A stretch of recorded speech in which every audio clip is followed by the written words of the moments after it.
അച്ഛാ, ഈ അധ്യായങ്ങളൊക്കെ വായിക്കുമ്പോൾ കുറെ ഡൗട്ട്സ് ഒക്കെ വരാറുണ്ട്.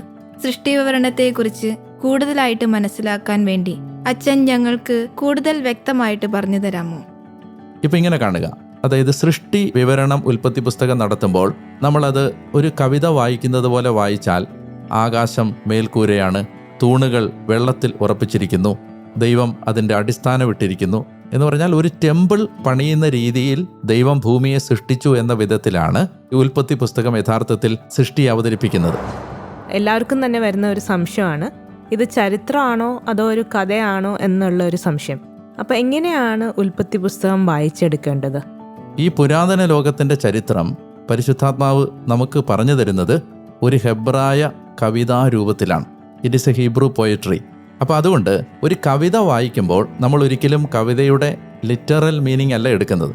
കവിത കൺവേ ചെയ്യാൻ, കമ്മ്യൂണിക്കേറ്റ് ചെയ്യാൻ ശ്രമിക്കുന്ന ആശയം, അത് നമുക്ക് പറഞ്ഞു തരാൻ ശ്രമിക്കുന്ന സത്യം,